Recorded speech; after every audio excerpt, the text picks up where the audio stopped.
Alright, ladies and gentlemen, Fabs in the house, and welcome back to the channel. Today I'm in the house with the Pena knives, Swayback right over here for a review, and we're gonna analyze the look, the sound, and the feel. Three things, as well as three things you don't have to forget. Like, subscribe, leave me a comment down below. You see, that was easy.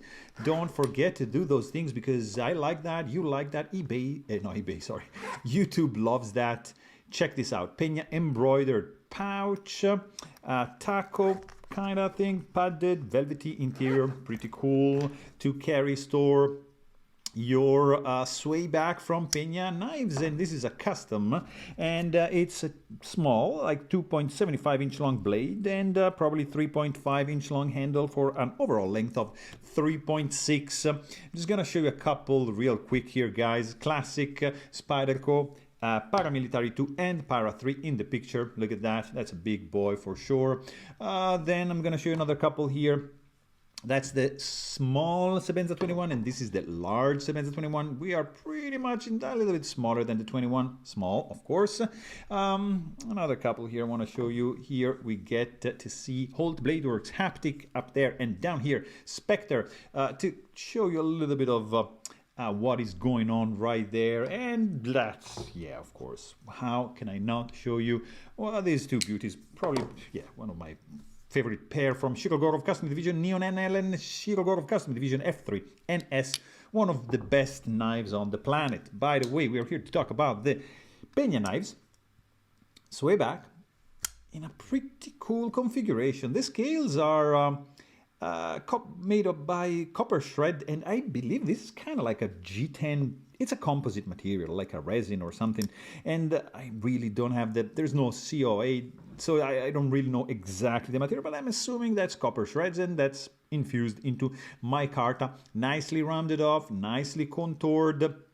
It's well put together. This is a liner lock, as you can see, titanium liners, nicely satin on the flats. That's pretty cool, and it's a front flipper, of course, and it's a custom. So you can also find the Pena X series, which is made overseas in China. These guys not like that. This is handmade by the man, and it's beautifully done. It's a very tiny and elegant knife. I'm usually not a fan of the Swaybacks, but in this case it's well executed. I really like it. It's small, like, you know, as you saw. It's expensive because this thing is gonna run you around 900 bucks. But it's well made together, well put together. I mean, it takes time to make this stuff, guys. So it's expensive, yes, but there's a reason why. And this is because it's handmade. So there's a dude like making this. It's not like a CNC machine, machined knife.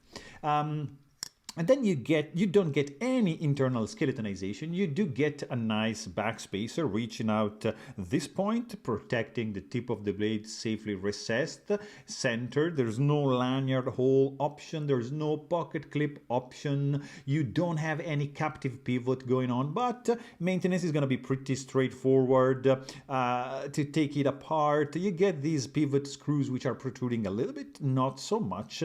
The screws on the handle.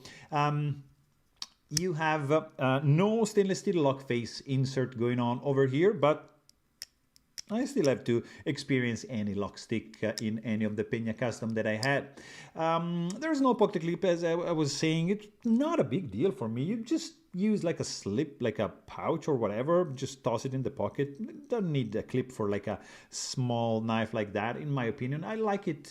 It's sleek, it's slimmer, it's lighter, it's cheaper because there's less work to do, and it is pretty cool. This blade is nice. Hand wrap satin. You get one of the best jimping on the business. Really bitey.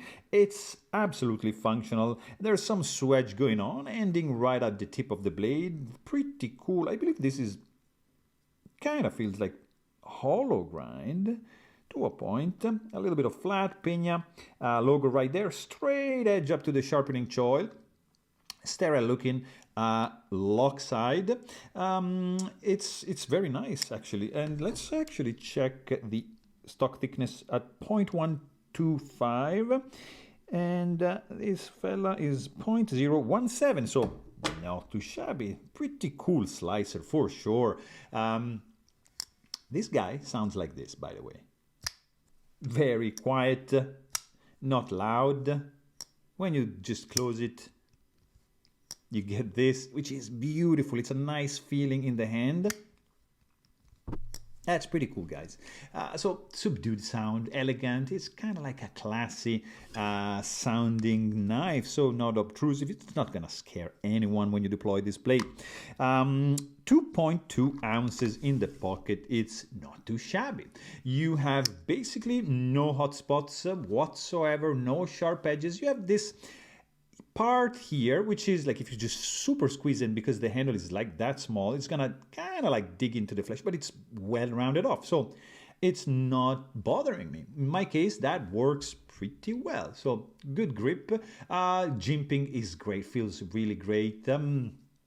Probably, yeah, you can do reverse grip because of the shape of the handle, but it's kind of tiny for me. I'm just missing something on this side, but feels absolutely solid, built, well put together, nice fit and finish. Just a little bit, I don't know if you can see here, but maybe from this angle you see that the left side is a little bit raised. You see, it's not like completely flush. So just a nitpick here for me, but fit and finish overall, it's very good. No rattling.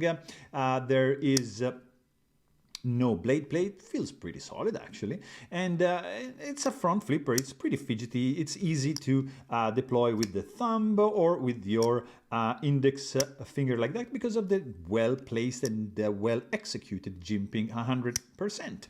And of course this guy is running on the tiniest bearings that I've seen, very, very small bearings, but the action is very good, very smooth. Look at that. It's pleasant, it's nice. Not really like guillotine shot because the blade is it's pretty light, but just a gentle nudge and this guy is gonna close. Probably the best action that I've experienced on a Pena Custom. Really cool detent, it's nice, it's well put together. There is a little bit of hard step right over here because there's no detent ball ramp. The area to disengage the lock bar, it's tiny, but accessible. You can do it. The detent is on the medium light side, but still it's very fidgety. Nice looking knife. It's classy, it's elegant, it's subdued, it's not gonna scare anyone. It's very expensive, yes. It's not perfect, but still it's really cool. So there you have it. Hope you guys enjoyed this video and thanks for watching. Stay tuned.